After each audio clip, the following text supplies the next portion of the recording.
Episode 7 के start में हम देखते हैं हेडिस को सीढ़ियों से नीचे आते हुए और वो आयशा की बातों को याद कर रहे थे और वो अपने आप को बोलते हैं, तुम और ज्यादा ग्रीडी हो रहे हो हेडिस, आखिरकार तुम कब प्यार में पड़ गए। नेक्स्ट सीन में हम देखते हैं एबिल डाइनिंग हॉल में अकेला बैठा हुआ है। तभी आयशा हॉल में एंट्री लेती है और एबिल को देखकर अपने मन में सोचती है एबिल, और तभी एबिल आयशा को देख लेता है और बोलता है, लेडी आयशा।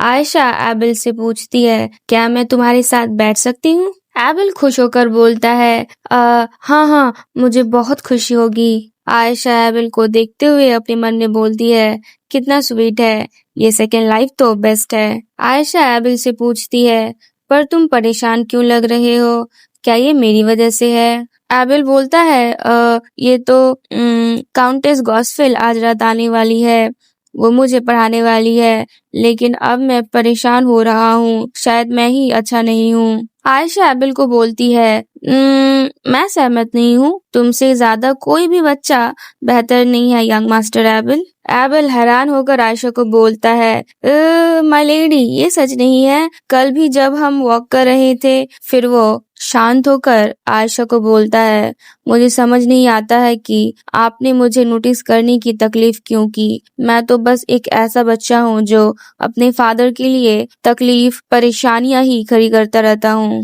आयशा एबिल को बोलती है, तुमको ये सब चिंता करने की कोई जरूरत नहीं है।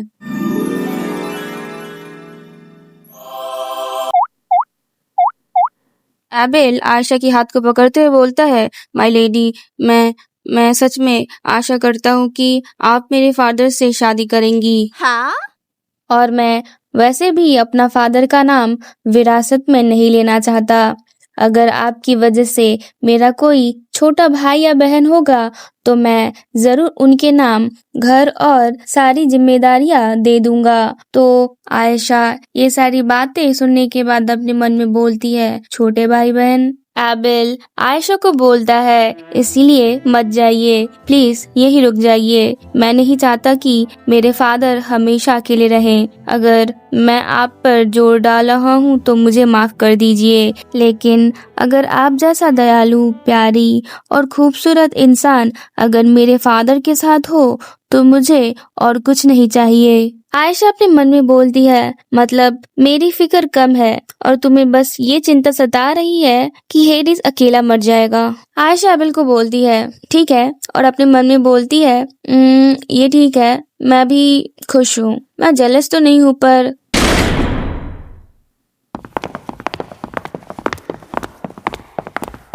आप कैसी हैं? बहुत समय हो गया आपसे मिले हुए।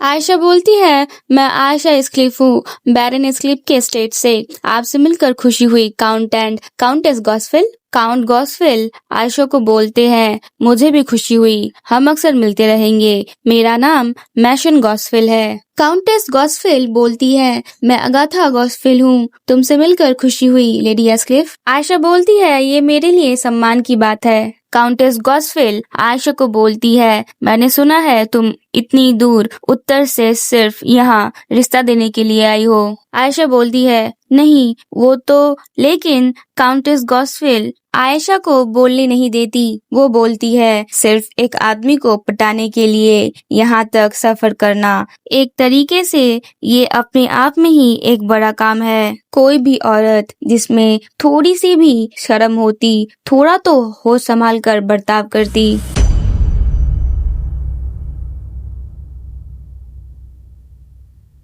हेडिस गुस्सा होकर काउंटेस गॉस्पेल को बोलते हैं, अगाथा, क्या तुम पागल हो गई हो। काउंटेस गॉस्पेल हेडिस को बोलती है, तो सर ड्यूक, ये अभी तय होना बाकी है कि हम दोनों में से पागल कौन है, आप या मैं, आप लुव्रेमॉन्ट परिवार की इज्जत को खराब करेंगे एक ऐसी लड़की को लाकर जिसमें ना जादू है और ना ही खास खानदान। हेडिस अपने चेयर से उठते हुए बोलते हैं, हाँ तो तुमने पहले ही फैसला कर लिया है। मैं ही बेवकूफ था जो सोचता रहा कि ये मुमकिन होगा। और वो आशा के पास जाकर बोलते हैं, चलो माय लेडी, अगर तुम अपने कमरे में जाकर खाना खाओगी तो बेहतर होगा। आयशा अपने मन में सोचती है, हाँ अगर हेडिस की बहन की बात किया जाए, मुझे नहीं पता था कि उसकी गुस्सा इतनी तेज है। हमें बताया जाता है अगाथा गॉसफेल ड्यूक हेडिस की बड़ी बहन, जिसने अपनी पूरी जिंदगी लुव्रेमॉन्ट स्टेट का ध्यान रखा क्योंकि पहली डचेस बदनाम हो गई थी। उसने हेडिस को लगभग खुद ही पाला है, इसलिए वो उसके लिए माँ जैसी है और उन गिने चुने लोगों में से एक है जिसकी बात हेडिस कभी टाल नहीं सकता। लेकिन उसकी ये सब काम की वजह से ही एबेल को ऐसा बनना पड़ा। काउंटेस गॉसफेल आयशा को बोलती है, तुम्हारे पास देने के लिए सिर्फ तुम्हारी बॉडी ही थी, इसीलिए लगता है तुमने बिना कुछ सोचे समझे ही फैसला लिया। लेकिन सोचने वाली बात है कि तुमने उसे अपनी तरफ खींचने के लिए कौन से चाल या तरीका यूज किया। आयशा ये सब देखने के बाद अपने मन में बोलती है, वो जो बुरा सलूक करती है शायद उसकी वजह उसका एक्सट्रीम प्यार और लुव्रेमॉन्ट नाम का ऑब्सेशन इस वजह से आ रहा है, लेकिन ये थोड़ा ज्यादा ही एक्सट्रीम है। हेडिस आयशा और एबेल को बोलते हैं, माय लेडी तुम अपने कमरे में वापस जाओ। एबेल तुम भी उठो, जाओ, तुम्हें यहाँ और रुकने की जरूरत नहीं है। आयशा अपने मन में सोचती है, लेकिन क्योंकि हेडिस जानता है कि उसकी बहन अपनी पूरी जिंदगी फैमिली के लिए लगा दी है, इसीलिए हेडिस हमेशा पीछे हट जाता है। सीधी सी बात ये है, काउंटेस हमेशा डची पे कंट्रोल करेगी। आयशा हेडिस को बोलती है, शांत हो जाइए माय लॉर्ड, मुझे लगता है काउंटेस ने कुछ गलत समझ लिया है। ऐसे में हमें इस बात को शांति से डिस्कस कर लेना चाहिए। और अपने मन में सोचती है, मुझे उसकी सामना एक न एक दिन तो करना ही पड़ेगा। हेडिस आयशा को बोलते हैं, तुम ये सब क्यों झेल रही हो, जरूरत नहीं है, अपने कमरे में जाओ।